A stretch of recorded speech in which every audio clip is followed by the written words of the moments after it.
Welcome to the Coaching Uncovered podcast. My name is Brent Davis and I'm the host of the podcast, and this is my podcast where I get to talk to coaches about coaching. And today we have Scotty Williams with us again to chat. Thanks for coming in, Scotty. Thank you. Thanks for having me again, Brent. We're going to have a nice chat today, and we have got a second guest, a guest that was on the show recently, Nick Bielawski. Thanks for coming in, Nick. Thanks for having me, Brent. Scotty, how are you? Good to see you, mate, face to face. First time in a long time. It's been a while. Now, I got some feedback on your upbeat and outgoing introductions, Scotty, from the last episode. So really? I think what sort of feedback? Just that you are the guy that should be doing them every week. So I'm going to throw to you to introduce today's topic. All right. Well, that's a lot of pressure. I don't know what I did last time, but it would have been something along the lines of, today we're going to talk about talent identification. So it's something that's been part of other sports for quite a long time in quite a systematic way, but a lot less of it has been done in golf. But there are some potential things that we could do, some of which has been utilised and some of which has not. So we're going to get right into that today. And the gentleman that's joining us has actually probably used a bit of that, whether formally or informally before, when selecting squads and people that will be part of the program that we work in together. So he'll have a bit to add, I'm sure. I think we can have a good chat because there's obviously we can cover it off from a physical perspective, which is your area of expertise, Scotty, and then we'll come at it from a golf skills perspective, which is going to be in mine and Nick's wheelhouse. So I think we can have a good chat about there. It's a different sport because if you look as a general on the PGA Tour, you see so many different types of golfers out there. So if you're the average Joe checking out the top level players out there on tour, you wouldn't think there'd be a specific type. You don't tend to see guys built like Craig Parry sprinting around the AFL field. So it's not quite the same fit for golf. There's obviously some different perspectives. But just first up with you, Scott, I'll get your opinion straight away on what are some of the things we should be testing with regards to talent from a physical point of view.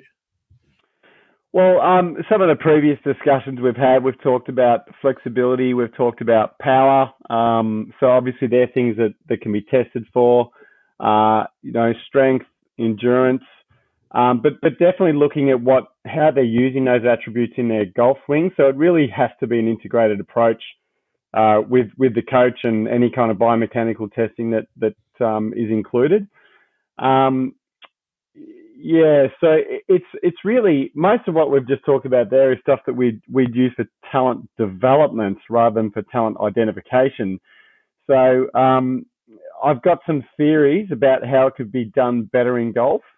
But I guess initially what we can probably talk about is some other sports where we know how they're actually using this sort of information. So talent ID within the AFL is typically starts with the draft combine. Now it starts before that. The scouts will check them out in under 16 and under 18 competitions, but the draft combine is a big one. And some of my academic colleagues at Vic Uni have actually recently published a paper on this, which is Gogos 2020 et al. And where they actually went through the draft combine data from 1999 to 2016. So it's 1,500 players. And basically, they picked a few metrics to say how good was their career, like what were their player ratings, how many games did they play. There's a few other metrics like that. And then they looked back at their original combine information, which was mostly physical. Now, I believe they're adding in some skill-based assessments and that sort of thing, and a lot of clubs do it themselves. But the draft combine itself is more of a physical combine. And they doing some modeling to sort of work out, well, the players that tested really well in the combine, what sort of career did they end up having? And they were able to predict about 3% of in-game performance and 4% of matches played. So if they've had a good career, obviously they play more games because they don't get delisted. So the ability of the combine to predict that was absolutely pathetic. So if you've got a predictive model and it predicts 3% of the outcome, well, if you're a gambler, you're not going to make much money. And effectively, it was showing that the combine wasn't predicting career outcomes. So that in itself is interesting. Now, I guess the questions are why? Why would that be? Can you think of anything? Like, is there anything that would jump out as to why that would be? It was a bit of a surprise finding, but any sort of theories you could pluck out for that? You probably see, as you said, it's a purely physical test, and you see it quite often. The top half a dozen draft picks don't always turn out to be the superstars of the league. It's sometimes it could be someone who's like a 10th or a 12th draft pick that turns out to be the superstar. Is it to do because is there any psych testing in the draft camps? There is now. There is now? Yeah. So obviously someone's psychological makeup can have an influence on how coachable they are and how they can adapt to that team-based sport. So that would have an impact on it, I would think. Scotty, it was interesting in preparation for this episode. I did some research on some of the draft combine results for the AFL. And it actually seems like the athletes, not in all categories, but most of the tests, the athletes are actually getting better year on year now. So we're seeing things like it used to be a 3K time trial, it's now 2. But basically a lot of the athletic measurements are actually improving across the board. So the players that come through the combine and get drafted seem to be a little bit more ready-made, but you could also interpret that as having less upside as well. They're almost they're physically developed by the time they get to the club. Yeah, and I'd extend on that. And my theory as to why the data from 1999 to 2016 didn't basically show much is because once the players are recruited, they get into a professional training environment where, basically the extremes of the best athlete to the worst athlete are going to regress to the mean. They're basically going to become more homogenized, more similar to each other. So after 3 or 4 years, if you're still in the system, you're probably not that far behind the other players. Now, the other thing with a sport like AFL is there are many different ways that a player can contribute. And, essentially, provided they're maximizing their own strengths within their game, they're probably going to have some kind of career. There's not one way to do it. Whereas I would sort of argue that golf is actually probably the opposite on all of those counts. So, the players don't move into an elite training environment a lot of the time. They're certainly not as well prepared as to what you said in terms of going into the testing. There's less, I think there's less wiggle room in a sport like golf to sort of get it done in different ways. It's sort of, it's not as dynamic. There's not as many degrees of freedom in the sport. You basically got to stand over the ball, and you've got to hit it close and you've got to hit it far.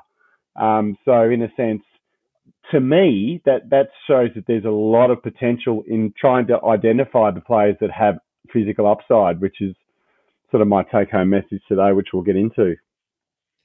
Yeah, I'd be keen to cover off. Is there from a physical perspective, is there a deal breaker? Is there one specific area that they have to test at a certain standard to be any good in golf? Or can it all be trained? Can it all be improved? Well, I would say that at the end of the day, we've got to look at club head speed and ball speed. So there's going to be a certain threshold beyond which you could look at the PGA Tour, for example, and go, well, no player has been on the PGA Tour in the last 15 years with a club head speed below this or a ball speed below this. And so there's going to be some lower thresholds there that you have to meet. And you'd probably want to exceed them by a good 20 or 30% because you probably find that the players that are at those sort of lower levels of power, for example, are probably so exceptional in another part of their game that, you wouldn't want to bank on that. So I reckon there's going to be a cut-off club head speed, and Nick's probably got more of an opinion on this, but it seems to be somewhere around the 110 mark, 110 miles per hour club head speed. You're not going to want to forge a professional career with something that's too far below that.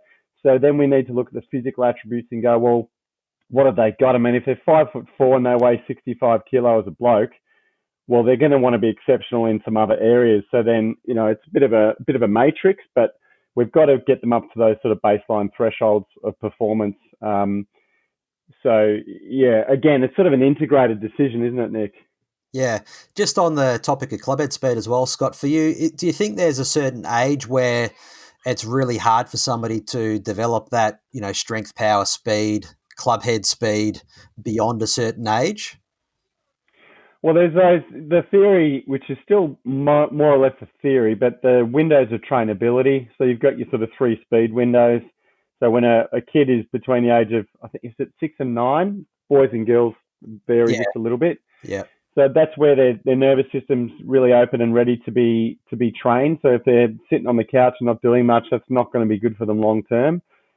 Then I believe it's just after peak height velocity. So when they've just finished their growth spurt is the second speed window, and then the third speed window is when they've reached full, when they're fully grown around that sort of 18 to 21 time. So I guess in answer to your question, it kind of links back to the AFL. In terms of professionalism of how we develop players, no offense to the golf industry, but I think we're probably back where the AFL was in about 1995. If you had to look across the board and you said grassroots, making sure that all the pathways are perfectly structured, etc., we're probably about 25 years behind a lot of the professional sports.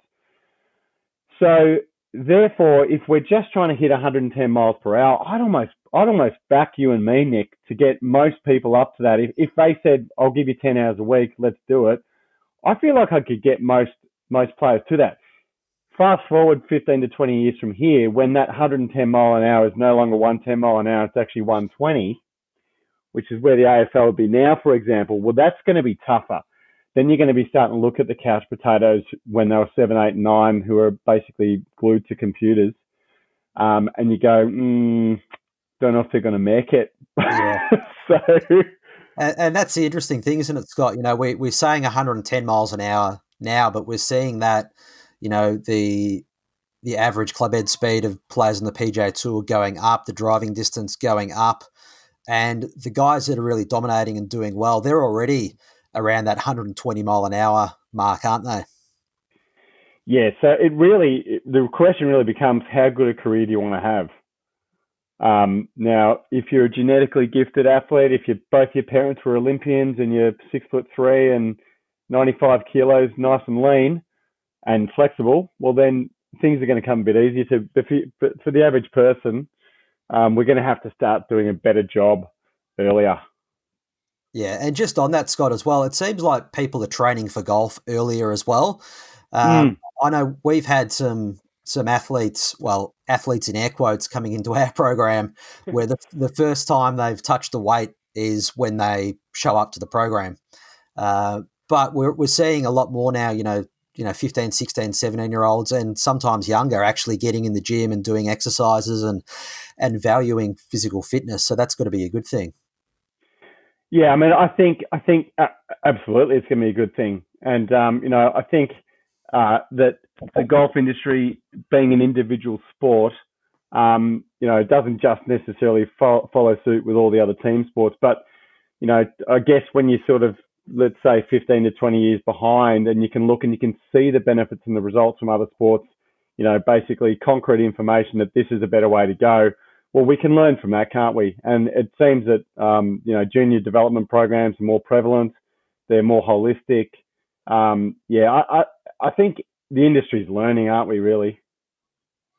Is it going to get to a point, because golf's obviously seen as a late peaking sport, so there isn't that pressure to early specialise in a sport like golf. But if you miss those strength training windows that you're talking about early, is it going to be more of a trend towards golfers specialising in golf earlier on, do you think? I hope not, because that's not the answer. So it's purely a physical thing, isn't it? I mean, so the general gist out there, which is fairly well understood, I think, is that you really want to train young kids to be multi-sport athletes, and just to develop all of their physical skills and capacities. So in a sense, at the age of 12 or 13, they could, potentially go into any sport, particularly if it's a bat and ball sport. and they could do quite well at it if they wanted to. And then obviously as they get into their sort of early to mid-teens, they start to just narrow that focus a bit more towards the sport that they choose if it was to be golf. So it's probably more, the limitations more on the physical development side of things. But they obviously, developing hand-eye coordination is one of those fundamental skills. So I don't know, Nick, have you got a comment on that? Yeah, I was going to say the late specialisation concept is understood, I think, by coaches now. I think most coaches would understand and interpret that properly. I think the big issue is around the parents and the role models that the junior athlete has. Like they're seeing, say, a Bryson DeChambeau or a Justin Thomas coming out and winning at a much earlier age. Colin Morikawa is a good example of that as well. They're coming out and winning at a much earlier age, so they're looking from an outside perspective, thinking that these golfers are early specialisers, but in fact they're not. A lot of those players, although they're winning at age 21 to 25, they've got 15 years of experience under their belt playing golf, but playing other sports as well.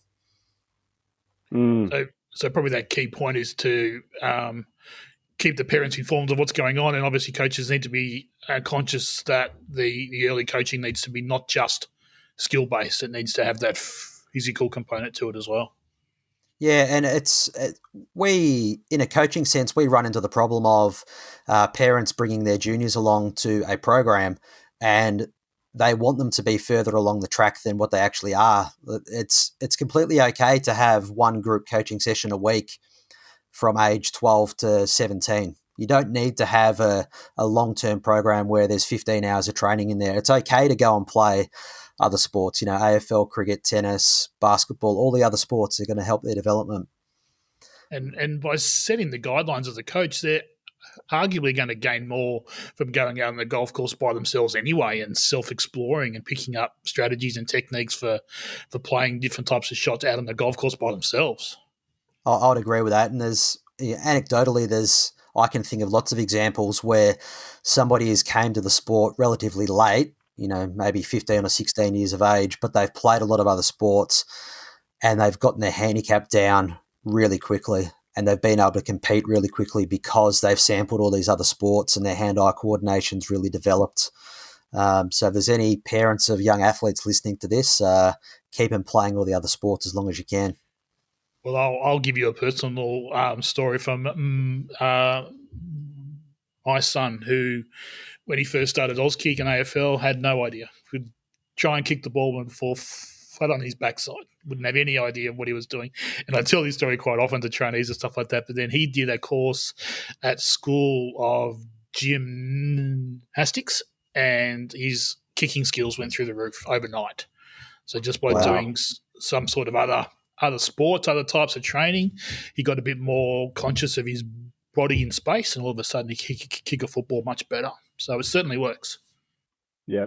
I just something. Sorry, I had something I just dug out of my thesis actually, just with what you were talking about, how the better players are reaching the top at a younger age.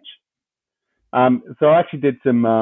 One of the things I looked at was world golf ranking, and there was a study on it which showed that basically it used to take, so players that were born between 1959 and 1988, which would be all of us, it took between 6 and 10 years to reach the top 100 in the world, whereas players that were born after 1989, it takes now an average of 3.5 years. So basically from 7.5 years to now down to 3.5. So half the time, if they're going to reach the top 100, they do it in half the time. So that's a sign that there's a trend there for sure. Yeah, so you could take that as well, Scotty. Even from an investment point of view, you invest in your athlete for a given period of time, and if they haven't made it after, let's say, 5 years, then cut them loose. Yeah, and that's why we're looking. But we're looking for the bolters, aren't we? We're looking for the players that are going to go from here to here quickly, and that's, I guess, where if that's what we want, then we better, dovetail back into talent ID and work out what the hell we should be doing there. So continue, Brent. Sorry, mate. jumps no, in. that's harsh, Nick. Just palm them off straight away if they can't do it. Well, you still want them to be engaged in the game, but they're probably not going to make it after a certain point, are they? And don't get me wrong, there are some outliers that have gotten a PGA Tour card at the age of 40 and have gone on to have good careers, but they're outliers. It's not normal for that to happen. Okay. So coming back to talent ID from a golf skills perspective, Nick, what are you testing for or keeping an eye out for when you've got junior programs running and you're trying to find that star coming through? Talk me through some of the things that you're trying to see out there with your junior players. So we've already touched on club head speed. That's an obvious one, I think. Hand-eye coordination is a big thing. And again, it gets back to them coming in and having some other sports or have sampled some other sports so they can take to the game quite quickly. And one thing that I think we need to talk about, it's not necessarily ticking off the junior development box, is the concept of winning at a young age as well. I think that's a really common denominator for a lot of elite players. They're winning athletes from a very young age. So they might be playing some junior tournaments or some youth tournaments, but they're actually going through and winning at an early age. So that's something that I see. Winning is a habit, as they say. So that's something that I like to see in that youth golf, and not so much the junior development space. Okay, so you again probably more a physical type of thing. Is there any particular golf skills, like specific golf skills that stand out that you are trying to see? Not necessarily, because a lot of things are, they can be trained. If somebody has only played golf for, let's say, 1, 2, or 3 years, they're going to be fairly rough around the edges. So I'm not necessarily looking for any particular technical aspect or anything that's skill wise that's developed. The club head speed is a big thing. The ability to produce power. That's obviously pretty important, but we're not looking for somebody to be, having a perfect putting stroke or holing a certain amount of putts by a given age, or, have a particular skill in the bunkers. It's quite generic, I think, at that young age, the skills that we're looking for. Well, if I throw it to you, if we get a little bit older, so we get to that, say, 16, 17, 18 type age group where the player comes to you and says, my goal is to be a tour player, and he's got, say, all the physical stuff that we've spoken about, and he's got that, and he's hitting all the marks there. Yeah. What skills are you trying to see with that type of player? Well, ball control is going to be a big thing. Making sure they at least have an understanding of what controls the ball, and then actually being able to do it. So you'd want them to have one particular stock ball flight, if you like. That could be, a draw or a fade, or high or low, or a combination of all those. And then probably from there, being able to hit at least another two shot variation. So they're going to have their stock shot that they can hit, have some sort of shot where they can control the trajectory of the ball. So whether it be a knockdown shot or a punch shot or something like that, and then have a shot where it holds up the ball in the opposite direction to their stock ball flight. So not expecting a 16 or 17-year-old athlete to be able to hit the 9 ball flights at all, but just being able to hit the stock shot, have a hold-up shot going the opposite direction, and a knockdown shot and a punch shot, or a punch shot, I should say, for a total of 3 out of the 9. How many tour players out there these days actually can hit all 9? I would have thought there wouldn't be too many these days. They all tend to hit the one specific shot most of the time, don't they? Yeah, I think most tour players will have those 3 variations that I just spoke of there: the stock, the hold up, and the knockdown. You can certainly get by without having a knockdown. If I just digress for a little bit, my former boss, David Wren, never used to hit knockdown shots at all. He just said, whenever I try and hit a knockdown shot, it doesn't match with my technique. So all I do is just take more club and just hit it normal. So you can survive pretty well on the golf course without having a knockdown shot. And it's probably made easier as well today with the way the balls are made as well, right? They don't tend to spin as much. They're not going to upshoot and balloon into the wind. So skill-wise, I think golfers just need to have those 3 shots. And, hey, if you can develop all 9, that's fantastic, but you don't necessarily need them. So how much of a role does that coach's feel or that coach's instinct play in these players? Because you may see someone that can't do that at this certain time, but there might be something you can see in them as a golf coach that you can coach that into them as they go along. How much of a role does that play? It plays a really big role, and I think as coaches we've improved a lot in this area. Days gone by when a 16 or 7-year-old would come along and just say, for example, you're not happy with their grip just because it doesn't match your preferences. Traditionally, you'd go in and change that, whereas now I think the coaches are using their instinct and their intuition a lot more to know what to change, when to change it, and how it fits into the bigger picture. So we're seeing younger players come through with, overall, I'd say the technique is better, but we're not so quick to go and change things. We're going to let the Jim Furyk's of the world come through and just naturally develop and play with their own, unique flair and unique technique. So I think we're getting better at that. I've got a question, Nick, just around sort of the skills aspect of the game. So as part of my research, I've checked out a whole bunch of different skills tests that have been validated. Do you have any sort of preference, or do you see any use for things like the 9? Because you reminded me of the 9-ball skills test. So there's the 9-ball skills test.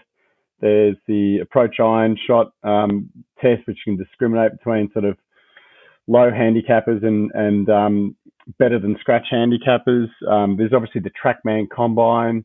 There's all the short game, Pel short game tests. Do you feel like they tell you anything you don't already find out in other ways, or can you use them as sort of a test retest sort of scenario, or in a talent ID format? Yeah. What's your take on that? Yeah, so in my coaching, I use a skills test quite extensively. And one of the big reasons why I use it is obviously the test and retest, but golf is such a unique sport from a coaching perspective, where all the other sports that we name, the coach is going to be there with the athlete on game day. And in golf, very rarely is a coach going to be with the athlete on game day. So we need to have statistics and skills tests in place to help with the training development, but also from a talent ID as well. And those tests that you reeled off just before, the 9-ball test, I use that a lot as a test, but also just as a skill development. Work out what they've got, yeah. Yep. And that the 9-ball test helps to kind of even out somebody's technique, if you like. So if they have an ability to be able to hit all the 9-ball flights, then you know that their technique is going to be pretty standard. It's going to, you're going to assume that they've got, good face and path control, and the angle of attack's pretty good, and the low point control is good to be able to hit all of those shots. The Pel Skills Test I use quite a bit. The only thing I'd say against the Pel Skills Test is that it's repetitive in the patterns, so you have to be really careful with how you get somebody to do it. You don't necessarily want somebody hitting 10 8-yard bunker shots in a row, because they're just going to get good and they're going to figure it out. So you need to try and randomize it, yeah, as best as you can. And the Trackman Combine has been good. The only issue with the Trackman Combine is, one, you need a Trackman, so not everybody can do it. And I find that athletes, when they're doing that, can get quite fatigued. It can take, I think, to do it properly, it's going to take at least 45 minutes to do it well. And then the fatigue element actually creeps into the activity that you're doing as well. So I'm interested, is the Trackman Combine actually validated by any research at all at this stage? Not to my knowledge. No, it hasn't been published. I mean, they would have an extreme amount of data to work with on the back end. So it obviously has some pretty good utility. It's something you can do indoors. There's a lot of upside to it, but I haven't seen it in the published literature. But I haven't focused 100% on that area, so I could have missed it. So just anecdotally anyway, with the Trackman Combine, we noticed that the better players do tend to have higher scores than that. So I'm wondering whether it actually correlates to performance or world ranking or anything like that. But like you said, they've got the data there. It'd be good if somebody jumped in there and made use of it. Absolutely, yeah. I'm curious with the skills testing, Nick, and you've propped two questions to my front of mind. The first one I was thinking of is, okay, how valid are the skills test scores if they're doing it on a driving range, flat lie, zero pressure type situation, as opposed to getting a long-term stats breakdown of a player in on-course situations. And the second part was thought of then when you said the fatigue coming in doing the Trackman Combine. Is that not a good thing? Because they're going to be fatigued on the golf course at certain times. Yeah. So if we talk about the Trackman Combine, first of all, it is a fair point. But the Trackman Combine is very much just, you've got a pile of balls there. You're not really changing your hitting location at all. And you're not, generally most people when they do it, they're not using a pre-shot routine. So you could argue the Trackman Combine doesn't really transfer or isn't that specific to the round of golf, where the fatigue is in a round of golf is coming in from the endurance and the walking and going sideways up a hill and, that aspect of actually playing in a competition, where the Trackman Combine fatigue is coming from the repetitive nature of producing power and hitting shots. So it's probably a different type of fatigue. Getting back to your first point, though, yeah, the stats from competition, that's the gold standard. That's what we want to see. But the problem is, I think, for a lot of golfers, when they're training, they're not training with any purpose or any level of intensity. So although the skills testing, we do want to see positive results on those, and we can be using that to see trends in training, it can really just be used as an intensity tool to make sure that if they're out there doing a particular test, if it takes half an hour, we know that half an hour block of practice on whatever the particular skills test is of good quality. And it's building a bridge from the training environment, although it might be a practice fairway or a practice putting green. It's building the bridge from the training environment to the golf course, which I think this is a sweeping statement, but I think it's accurate. Nearly all golfers do that poorly.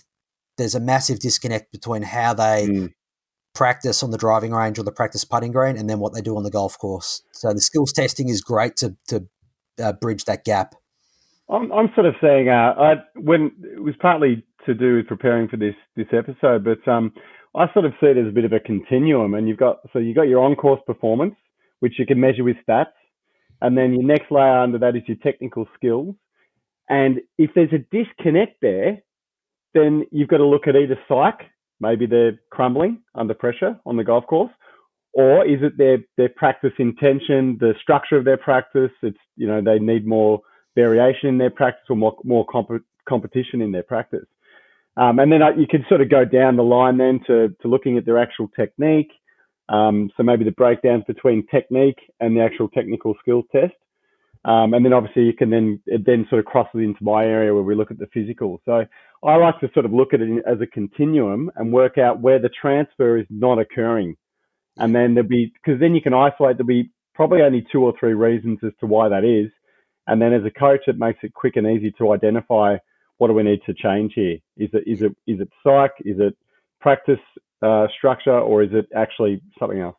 Yeah, I agree 100%. The improvement cycle and the performance cycle that I guess were kind of made famous through the VIS golf program. They use that extensively back in the days with Steve Bann and Dale Lynch. So that would say, like, further to your point, Scott, that if you have that continuum going, if just say somebody breaks down performance-wise on the golf course and they're not hitting the shots that they want to hit, most people would then just go straight back and get a lesson. So they would go from 100 being the performance down to 0, I need to rebuild the swing, or I need to go get some technical advice. Whereas the continuum where you have the skills testing will say, okay, maybe I just need to go on retest and just tinker with that a little bit more. So instead of going from 100 to 0, you go from 100 to 75 or 80. You test it out, see how it performs in the skills test, and then you try and take it back out onto the golf course again, and you can actually see where it breaks. And like you said, it's probably going to come down to 1 or 2 things. It might just be a pre-shot routine or a psychological approach on the golf course. It's actually the issue, not so much the skill itself, because you might be able to prove to yourself in the skills test that you can actually do it. Exactly. But it's the pre-shot routine or the psychological breakdown that's causing the lack of performance on the golf course. So just on that psych stuff, Nick, so as a golf coach, do you bring in an external service provider to do that psych testing, or do you have something that you do personally as a coach? Yeah, so I would say most of the stuff we do from a psych perspective is street level psychology. So the golf coach or the modern golf coach is a jack of all trades, master of none, so to speak. So we need to have pretty good street psychology skills. So we're trying to teach the golfer or help the golfer to help themselves. So we can teach them all the basic psychological tools that they need, and then they'll get to a point where they need to go off for external help. And one of the coaches I've been involved with quite a bit, Tim Wendell, says, from a psych perspective, giving psych help to young athletes or underdeveloped athletes is like feeding chocolate to pigs. So you've got to do your best to help them help themselves, and then they'll get to a point where you need to hand them over for more specific tools.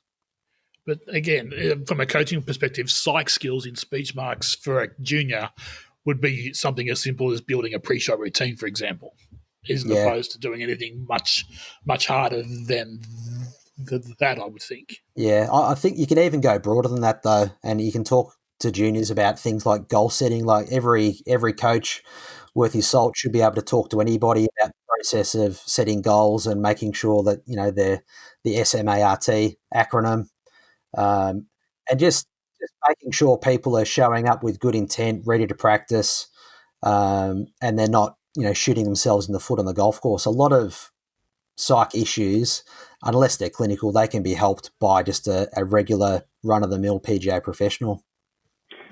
Just going back, and I'm sure I misquote this all the time, but it really stuck with me. It was Darren Cole was talking about Pat Farrell, who was the VIS sports psych that was working with him for years and years. And after it was about 20 years of data, similar to the AFL Combine, looked back and compared the profiles of all the athletes that have been through the VIS program with those that had success in their career and those that perhaps didn't, and isolated the top sort of 10 or 12 players out of the 220.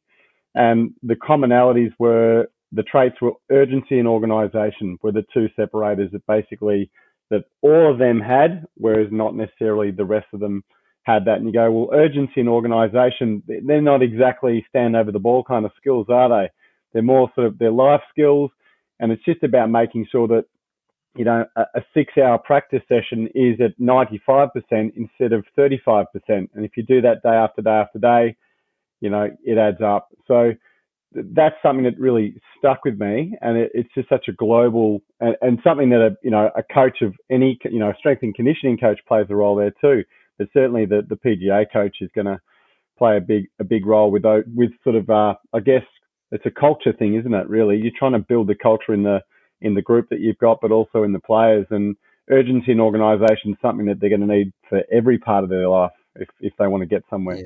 Well, they're life skills, aren't they? And, what you do off the golf course, you'll do on the golf course. So if you're disorganised away from the golf course, then very rarely you're going to be a meticulous and organised person in your preparation to play golf. So you're right, Scotty, they're global skills, they're life skills that can be taught by, any coach, really. I like it a lot. It's okay. So for all the coaches out there, Scotty, I'll go to you first. What are some basic things that they can look for? Some basic tests that you would suggest that coaches can use with players out there to get a bit of a feel for where they are physically? Well, we've sort of talked about this stuff before. So if you were to put it into a talent ID, because that's obviously what we're talking about here, there'd be the medicine ball throw test, so a medicine ball sit throw, a medicine ball chest pass, and a vertical jump. They're your 3 power tests. You're going to want to test for shoulder rotation, hip rotation, and possibly hip extension as well. So they're going to be more about making sure that the player can move properly. An overhead squat test is still one of the best tests out there. So if someone can actually do an overhead squat with a golf club above their head and squat down until their hips are in line with their knees without bending forward too much, that's a sign that they've got the right dynamic range of motion. But, I still maintain that in a way, from a talent ID perspective, you could almost flip it on its head. If you've got 2 players, and let's just say they're both, got a handicap of 2. Let's just say for some weird reason their psych profile is basically the same. Let's say ideally They utilize their speed training windows as kids by playing multiple sports, and that's all they really need to have done. And they arrive with you, and one's been in the gym for 5 years training meticulously, which I would say, big tick, well done, but the other one hasn't. I know which one I'd be selecting. The one that hasn't, because they've got all this upside. So it's how you then use this testing information from a physical perspective. Now, in terms of selection, that's what I'd be doing. I'd be literally going the inverse. The AFL Combine data being a massive flop over 20 years would reinforce that really the reason that data didn't show much is because there was too many players that were coming in probably half-baked physically that trained themselves up to a high level very quickly because it's highly trainable. So from a talent ID, I'd actually be flipping it the other way and actually selecting based off those who haven't developed well or haven't necessarily tested well. But obviously, if we talk about talent development, which is a whole other story, we then obviously address all of their weaknesses. Scotty, can I play devil's advocate for a second? What do you say? What do you say to the people or to the athletes who have been talented? They've come into a program with a good level of performance, but they haven't done any physical work whatsoever. And then they take on some physical advice. They get into the gym. They have a program, but then their performance starts to deteriorate, and they don't end up fulfilling whatever potential they had. What happens there? What happens to that athlete who has the talent, takes on some advice, does a program, and then for whatever reason doesn't actually fulfill potential? So that's where our continuum comes in. If we've got all the metrics from the physical, the technical, the skill, and the on-course, then we can work out where the breakdown occurred and work out who to fire. So, I'm trying to think. I'm not really experienced. No, maybe I have actually experienced that. I have actually seen players that have gone through that, but the correct collection of information wasn't probably in play. So therefore, confusion reigned supreme, and fingers were pointed. So really, having some proper benchmarks and tests around each stage of the continuum is the answer to that, because then the player, that blip on the radar that you talk about should be 2 weeks, not 2 years. Yeah. Do you have anything to add to that? Because it definitely happens. Yeah, it's probably outside of the talent ID realm, but you hear of players, none of my players, touch wood, that will say, I went to the gym, or I lost a heap of weight, or put on a heap of muscle, and then I couldn't play, or I couldn't swing it, or I lost my swing. And you just think to yourself, how does that happen? Hence, me playing devil's advocate there. You think, how does that happen where somebody is doing something that we know is proven to improve performance, but for whatever reason it doesn't?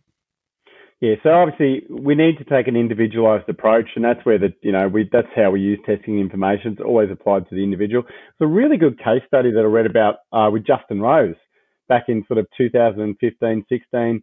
They were wanting to get him a little bit more club head speed, a little bit more distance, but they constantly were using metrics, monthly testing, to work out, to make sure that things were actually working appropriately. And there was even some on-course stats that basically showed him making use of that distance, and was he actually utilizing that distance, because his efficiency with his distance was the best on the tour, if that makes sense. So where he was scoring from where he was putting his tee shot. So they wanted to make sure that they were watching that metric like a hawk, because that was his strength. And in trying to improve some of his other foundational elements, they wanted to make sure that metric did not drop, and they were able to do it, and basically led to his best year. So there's a couple of strength and conditioning coaches with PhDs that actually did that case study, put it together. It was really impressive. So that was sort of exemplifies the correct process here. Yeah, so I think it's fair to say if you have that data-backed approach, then you're never going to stray too far away from where you need to be. And I think as well, it's important to note that if golfers are getting into the gym, it's really about augmenting what they're currently doing. We're trying to maximize their strengths and improve on the areas. We're not generally looking to do a total ground up restoration or building something from scratch. No, and look, the man of the moment, Bryson DeChambeau, it's fantastic because, just as sort of, Tiger, well, he's possibly on the wane. I mean, he surprised me last year, but I thought he was cooked. But, Tiger has done so much from the strength and conditioning side of the game of golf just by popularising it. And now Bryson's doing that to the next level. But he'll have he'll leave some carcasses on the side of the road with people that try and follow him and don't actually do what he's done, which is a very thorough approach with Sean Foley, is it? No. Who's he working? Chris Como. So he's constantly assessing his biomechanics and making sure that what he's doing is actually improving. And all the on-course metrics that they've got on the PGA Tour, they're looking at that stuff. So he's taking a very, very thorough approach. It's almost like the professional gambler, with the team of people to collect data so that they're making good bets, and then you get your mate that basically tries to do the same thing all on his own, and one wins and one loses. So the better we do things, the more sure we can be. It's exciting. It raises your stocks a bit from now on, doesn't it, Scott?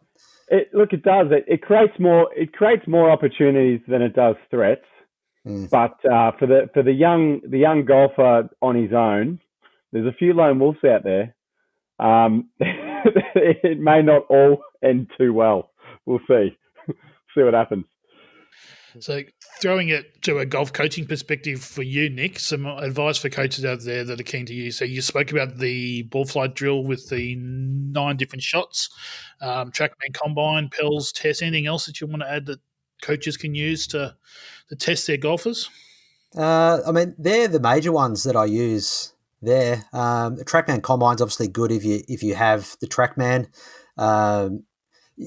Just digressing a little bit, what stood the test of time but has since been replaced? Scotty, you would remember this. The National Skills Test was a bit of a gold standard that we used for a while that has since been replaced, but that is still valid. I mean, it might not have the research behind it or the scientific backing, but I think for a coach, just doing any type of testing is going to be a good thing. And I understand that there's, time constraints to what people are doing. If you're just a general coach that's out there and, you don't necessarily have the ability to do, talent ID and be picking squads and that type of thing, I don't mind the idea of just starting your golf session with something like a 9-ball test. You're going to find out pretty quickly what somebody can and can't do and what you need to try and do with their technique or with their approach to the game to try and get them to execute as many of those 9-shot combinations as you can. So I like to keep it pretty simple. We touched on the test that I use extensively in my coaching. So no, there isn't anything new or newly created or developed that I pull out. So that's probably about it, I think. Makes sense. But as you said, it's good as a coach to have that testing done early on, and you can show it to stakeholders and say, well, this player was testing at this level when we first started. The program's been going for 6 months, and they're now testing at this higher level. So you can show the improvement to the parents and the stakeholders inside of your programs, which is a good thing.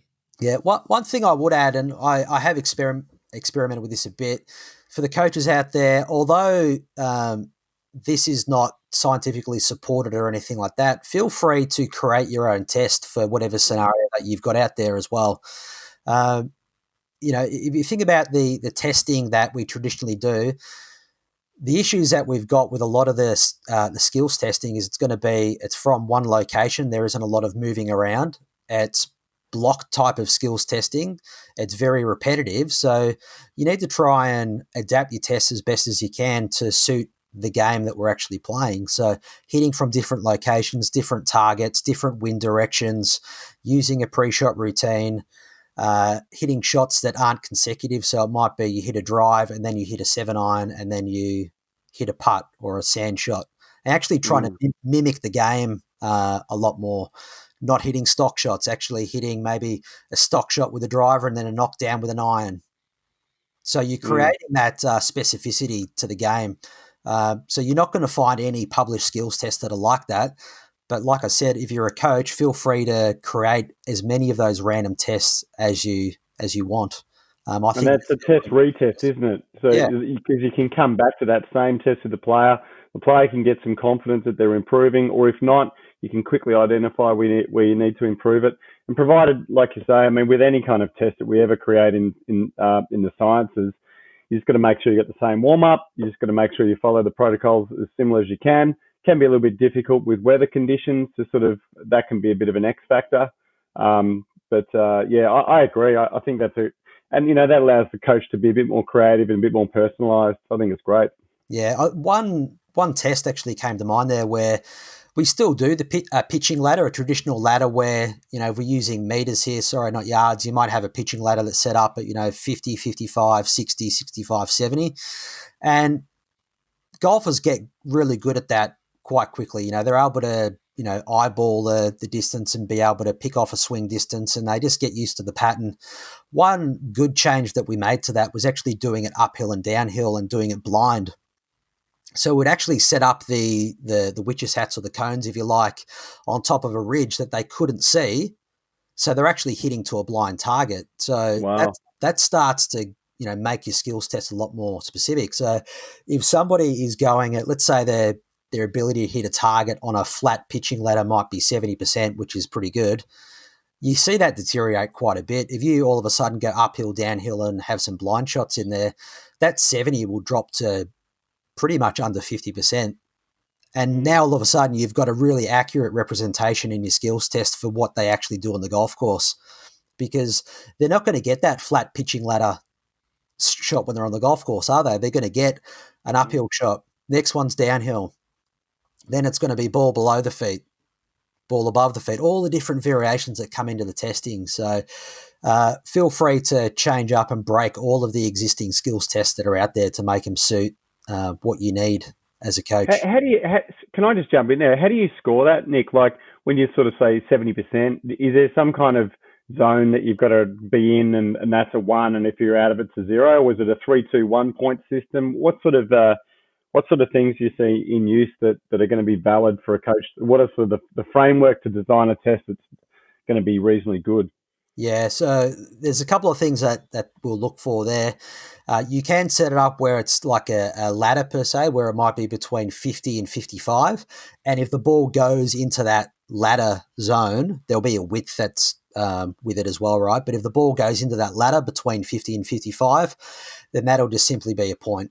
And you might do a 10-shot variation up and down the ladder, and if they get 7 out of 10, that's going to be 70%.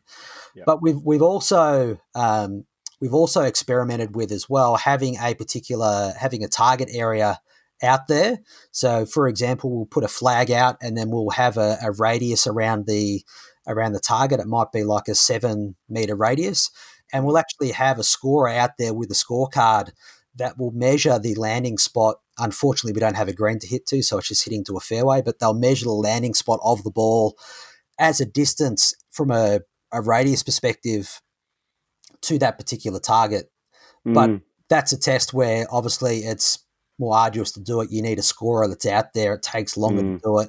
But the results that you get back are more specific. And then you can average that out over a particular distance and say, okay, last time you did this, you averaged a shot dispersion of 6.3. Let's try and improve on that. And if you get 6.2 this time, thumbs up, great job.